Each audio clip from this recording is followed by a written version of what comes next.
12 જાન્યુઆરી એટલે યુવા દિવસ, સ્વામી વિવેકાનંદનો જન્મદિવસ 12 જાન્યુઆરી 1863। ભારત દેશના એક સન્યાસી કે જેઓએ ભારતીય સંસ્કૃતિના પ્રસાર પ્રચાર માટે સમગ્ર વિશ્વને સંદેશો આપેલો છે, યુવાનો માટે એક સંદેશો આપેલો છે, મહિલાઓ માટે પણ એમના પ્રેરણાદાયક સંબોધન છે અને ભારતને એક નવી ઊંચાઈ પર લઈ જવા માટે, ભારતીય સંસ્કૃતિના પ્રસાર પ્રચાર માટે એમને જે સંદેશો આપેલા છે એ ખૂબ જ અદ્ભુત છે। શિકાગોમાં એમના પ્રવચન વખતે પણ એમને અમેરિકાને સંબોધન કર્યું હતું, my dear brother and sisters of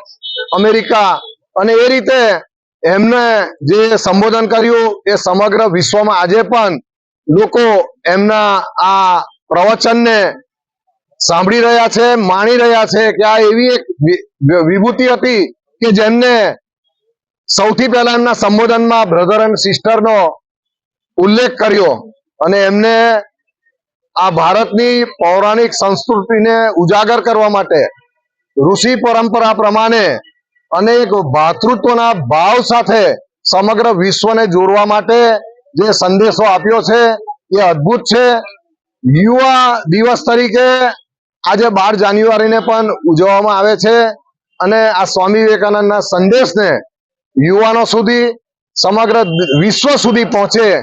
એ માટેની એક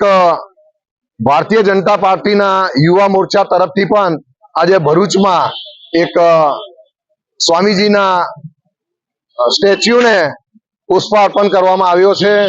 આજના કાર્યક્રમમાં ભરૂચના ધારાસભ્ય શ્રી રમેશભાઈ મિસ્ત્રી તેમજ સૌ ભારતીય જનતા પાર્ટીના આગેવાનો સાથે ઉપસ્થિત રહ્યા છે।